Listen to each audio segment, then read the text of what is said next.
Hey guys, it's Miss Tarka, and I wanted to walk you through the activity that we're doing today dealing with the importance of silt.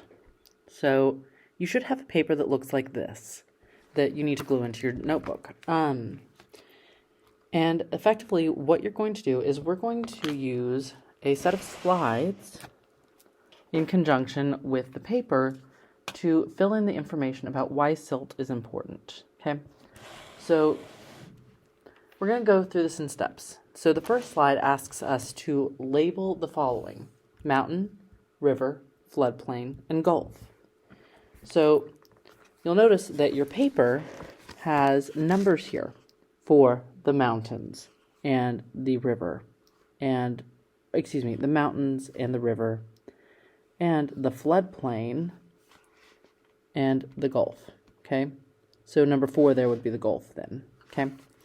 So we're going to go ahead. For today, you are going to need a pencil to label things. And you're actually going to need some colors. You're going to specifically need green, blue, brown, and then a black, or you can even use your, just a generic pencil for that purpose, if you can't find a black color, okay? So first thing that we're going to do is we are going to go in and we're going to label the mountains, which would be right up by number 1.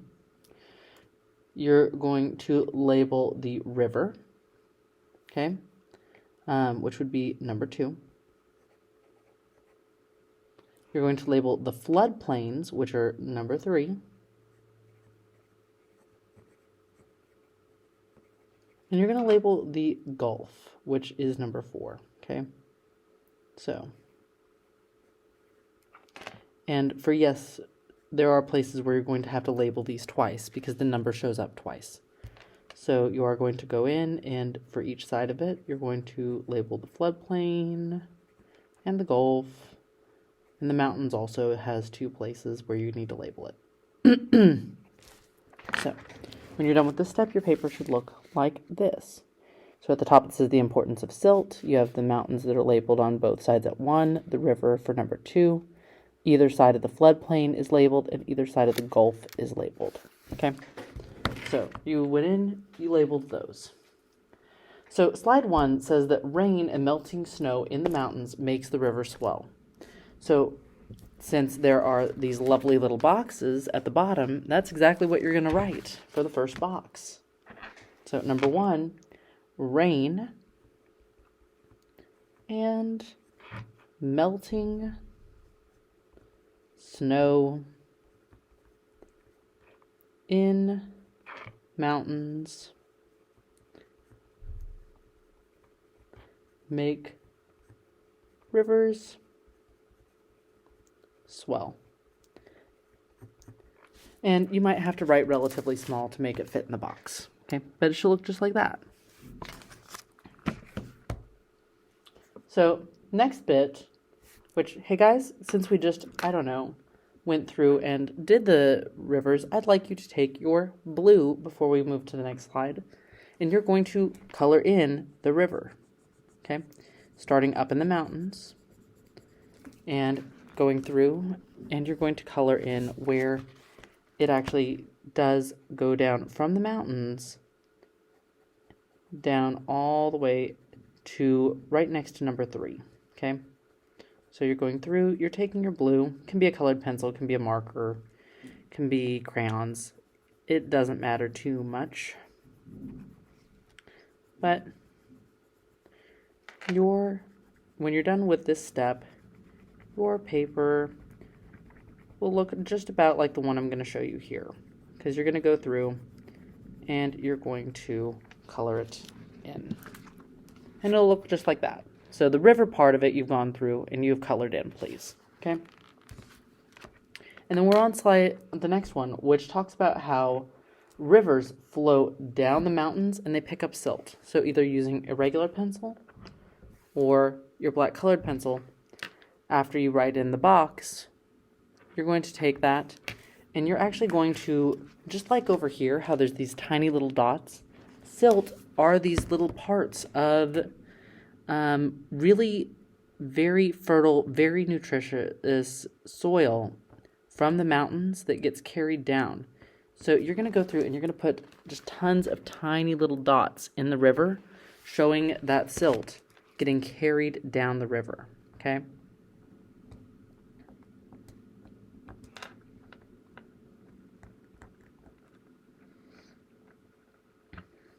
So you're just going through, you're putting all your little dots, okay? And then, if you haven't already, you're going in, and in box number 2, you're explaining that that's rivers flow down mountains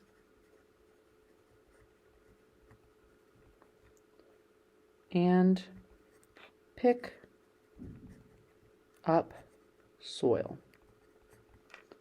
And then in parentheses, you need to put silt, because silt is that super nutritious soil. And we need to know that term, okay? So, just like that. Now we're moving on.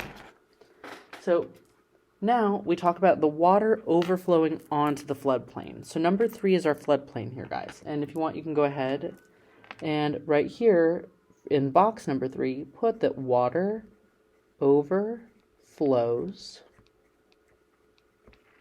onto floodplain. Okay, just like that in box number 3, okay? Now, floodplain is right on either side of this river where that arrow is, and I'd like you at this point to take green, because of all of the nutrients that are in the river there, this floodplain is actually a really good place for growing things. So which means that it would be greener than the rest of the area around it. So you're going to go through and you are going to just color in the floodplain with a green, okay? And really either side of this river is where it's going to be green, okay? Out to where the little plants are drawn, basically, okay? And you're just coloring it in with a nice green color.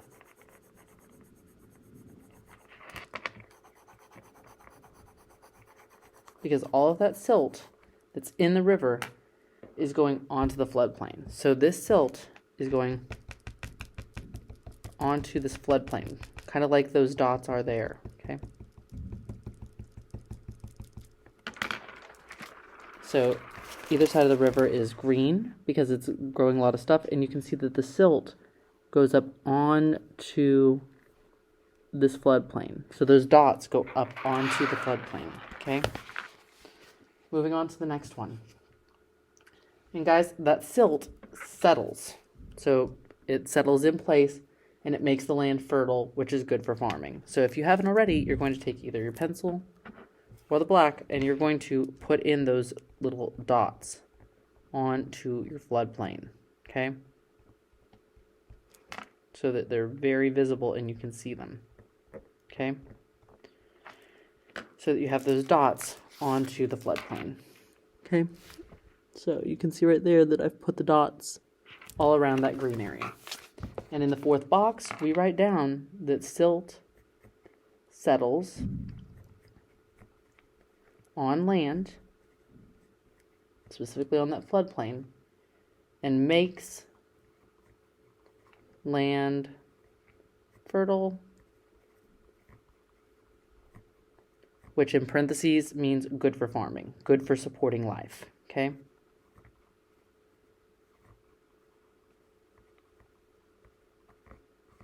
And you just write that in, okay?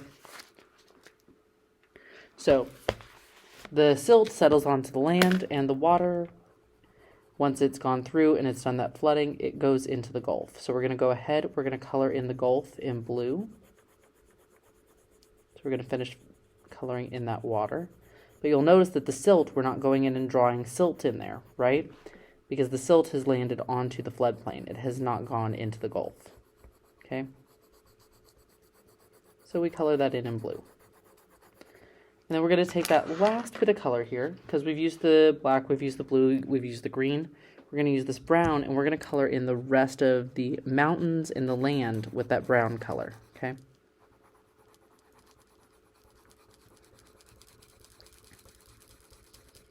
because that land isn't as fertile. Isn't that like nice green capable of supporting life part of the land. So we're going ahead and we're just coloring in. And just neatly, because it's going to stay in our notebook, so we want it to look nice.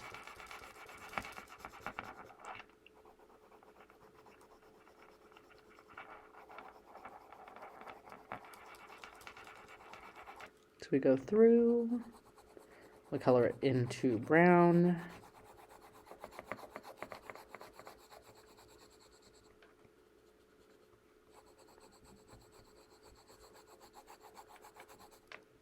And that might be a little harder to see because the brown doesn't show up as distinctly. But your paper should look just about like that. Okay? So you've gone through, you've used the colors, you've colored it in, and we have these notes that we can refer back to later. Okay? Showing all of how silt works. And now you have a video of me explaining how silt works. So I hope it helps.